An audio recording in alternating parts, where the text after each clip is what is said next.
Hey, it's Zach. Before we get started, just want to let you know that we're covering some adult topics in this episode.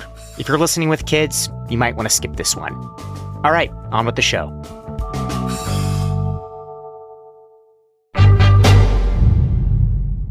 Everyone has their all-time greatest night. My all-time greatest night was 10K. I think most strippers who've danced at a big city club have one night that's just crazy and they make a lot of money. That's Layla. She's a stripper in New York City. Before that, she worked in Texas, which is where her all-time greatest night took place. It was me and 3 other girls and 1 guy. We had an after-hours BYOB club that could stay open. We took the guy there, and we were there probably until I want to say 9 or 10 in the morning. And so we just ran that guy up.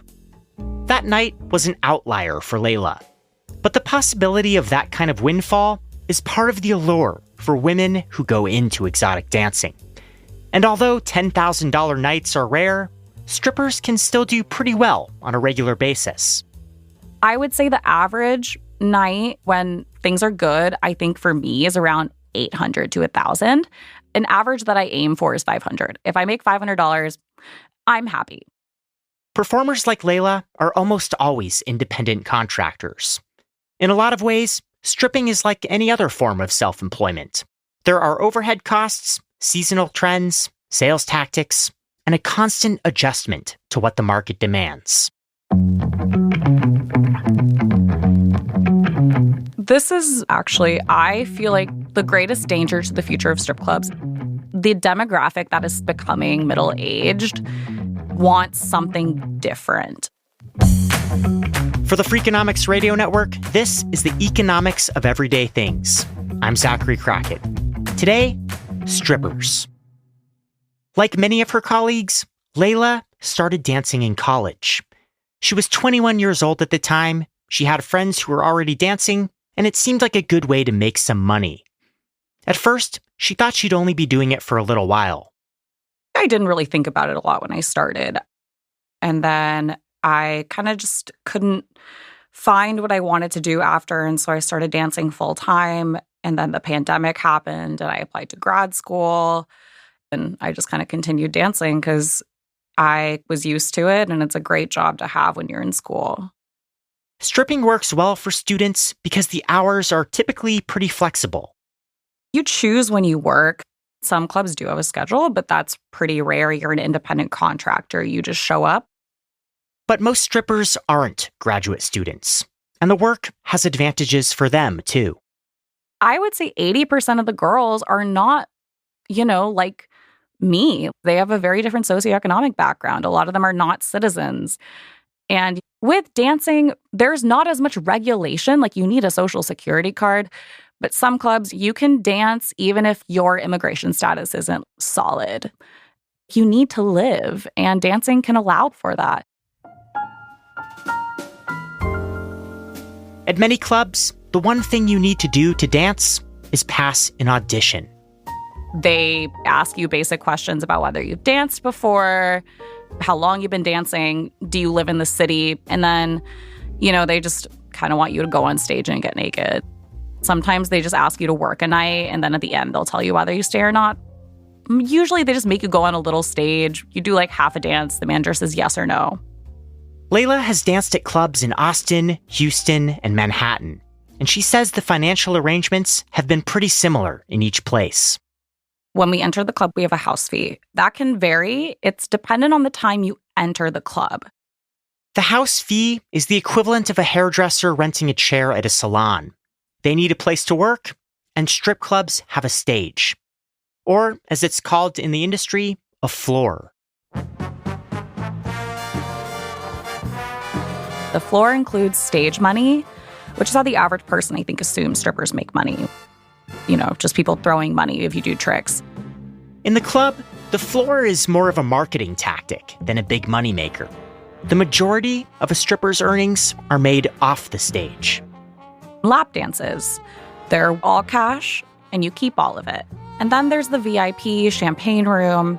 That's what you're trying to sell. That's what you work up to in a dance. That's what you immediately try to sell when you walk in. And if you think they're like a whale or like they think they're like a big baller, they have like the watch and everything. That's the big money. It's by hour.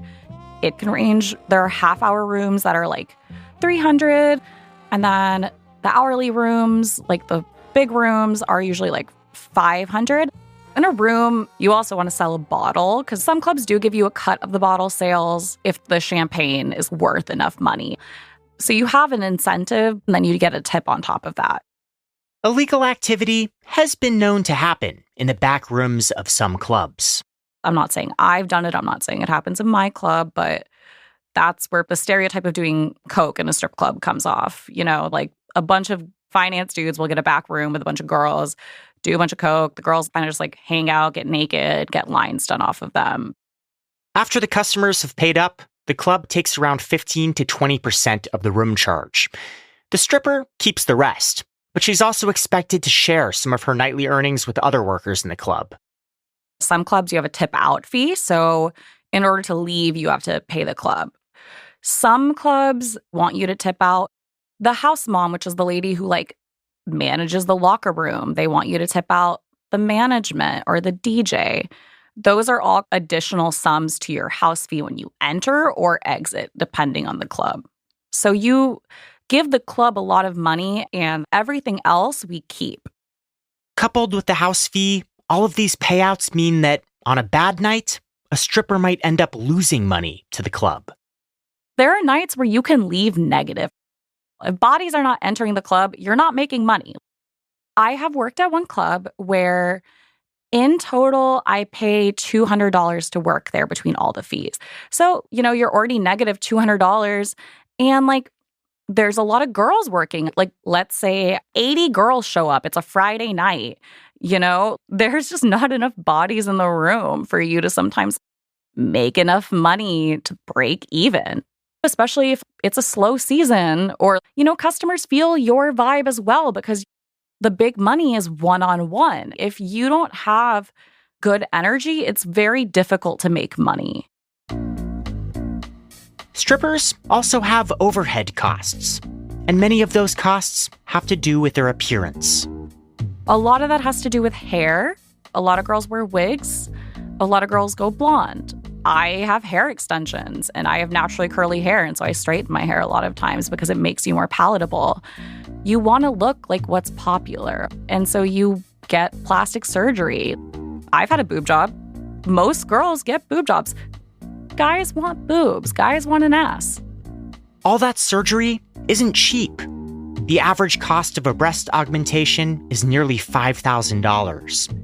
Many strippers also get what's known as a Brazilian butt lift, which can run over $7,000. And then there are the ongoing expenses. Makeup is pretty expensive now, and people get fillers. That's like $800 minimum. We have to wear 8-inch heels or 6-inch heels. The shoes cost money and they wear down, and you need lingerie. Some clubs have rules. Like I work at a club where you have to wear dresses, like stripper dresses, which is funny if you think about it, that they want you to wear a dress. You're taking it off. And then you have regulation thongs. It's a certain kind of G-string that is almost like a swimsuit material, and it doesn't move on stage. Stripping can take a physical toll, too. The shoes are heavy. The pole will leave bruises all over your legs. A lot of times you learn how to sell without stage, but you still get worn down even from lap dances. It's like doing squats in 8-inch heels for hours. Even with these costs to their bodies and their bottom lines, strippers can make a nice living.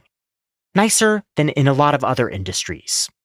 For a performer like Layla, earning $500 a night, 4 nights a week, can translate into a 6-figure annual salary. And for a lot of strippers, dancing is just a side gig. Many also have what they call civilian jobs. Layla has a master's degree in public health from an Ivy League university. For my civilian job, I work for a nonprofit that coordinates the STD screening for porn. So it's in sex work. It's in the general field. And I got that because I was a stripper. In the beginning, you feel like you're only going to do it for a certain amount of time.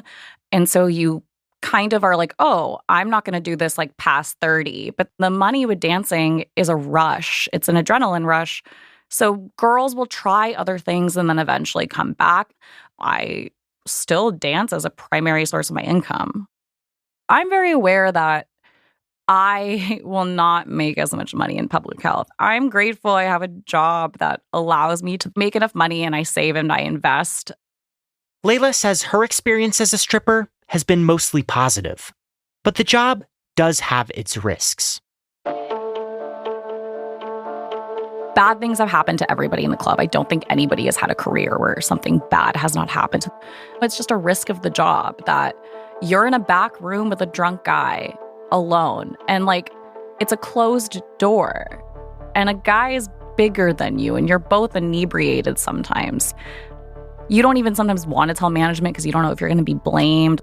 And when that happens to a girl, I don't think it's the best response, but sometimes you're like, this is just a reality of the job and you have to like get over it. That job is evolving, and so is the strip club industry as a whole. That's coming up.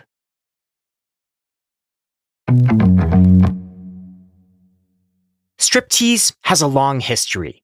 At festivals in ancient Greece, women danced provocatively while undressing. But strip clubs as we know them began in the United States in the 20th century. Dave Manick has watched the industry evolve. He's the publisher of the trade journal ED, or Exotic Dancer. Back in the 70s, strip clubs, if you will, were very rough and tumble. Many of them were even owned by biker gangs.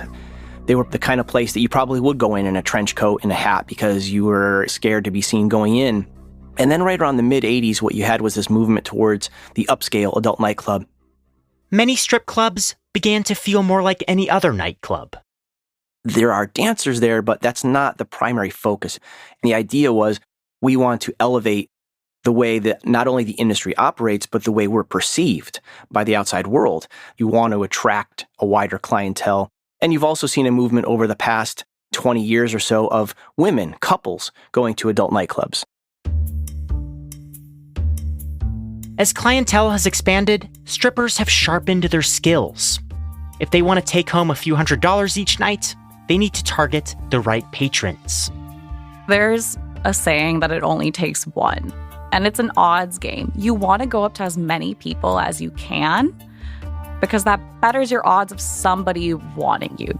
But sometimes you don't have the energy to just go up to everybody. And so you can kind of suss out who likes you on average. Like, that guy looks like he only likes white girls. And there are racial stereotypes that are there. I'd be lying if I said that wasn't how it operates in the club. Girls assume a lot about guys.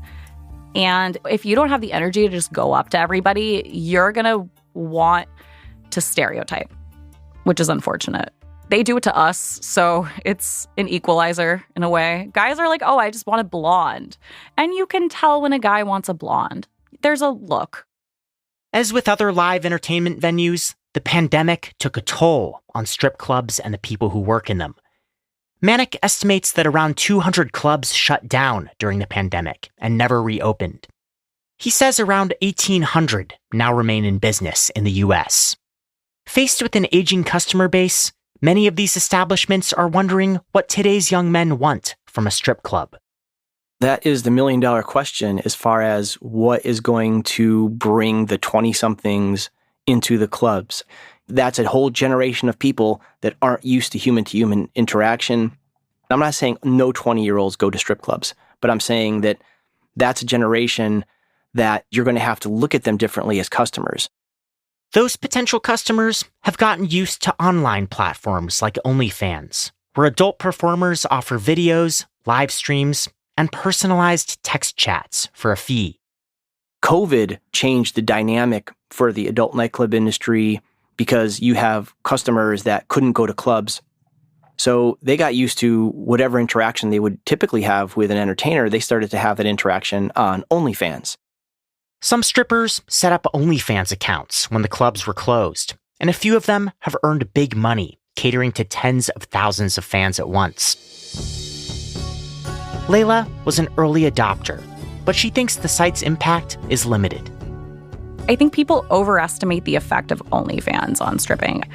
What you come to a strip club for is completely different than OnlyFans. The guys who are coming into a strip club want a strip club. They want the touch. But she does think younger customers are looking for something they won't find at most strip clubs. People want something more intimate. When guys walk into the club, it's kind of an intimidating experience. You get walked in by a guy in a suit, you get brought to a table, there's a lot of pressure. It's very intense. Younger guys don't want that kind of experience. They don't want to feel like they're being sold to. They want something that feels real. In their quest to figure out how to draw this generation into the clubs and keep them there, owners are starting to invest in talent retention. Some clubs did things like renovating their locker rooms. Some even have tanning beds or other things to make it a more comfortable experience for the entertainers. Because if you're in a larger city, you're competing as a club, not just for the customers, but you're competing for the best entertainers. They're going to dance where they know they can make money, but they also want to know they're going to be treated well and valued for what they bring to the operation. Some strippers are pursuing other approaches. In the past few years, dancers at clubs in California and Oregon have voted to unionize. Washington State recently passed a law known as the Strippers' Bill of Rights, which includes wide-ranging workplace protections for strippers. And in response to the federal Fair Labor Standards Act, in some states, strippers are being classified as employees rather than independent contractors.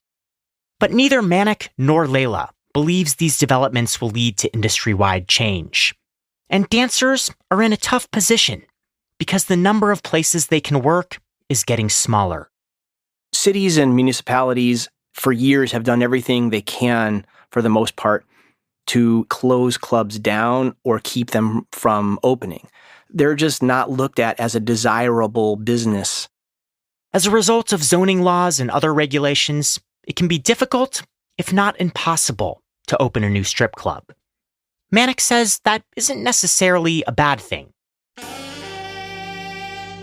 The better clubs, the better run clubs, the better operated clubs are the ones that are still here. It is not an industry for just anybody. You do have to fight a lot of battles. There are a lot of people that want to close you down. Layla is 28 years old, and she has no plans to stop stripping anytime soon.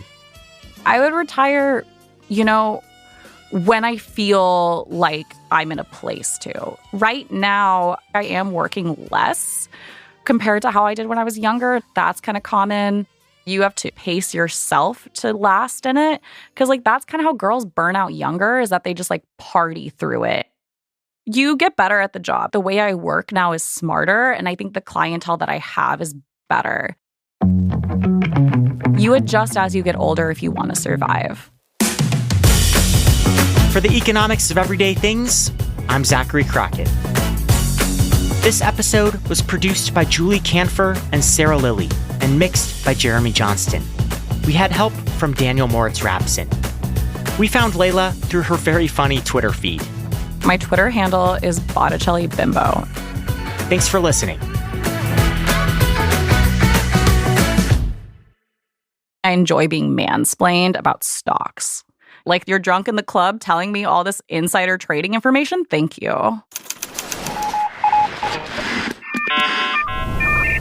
The Freakonomics Radio Network, the hidden side of everything. Stitcher.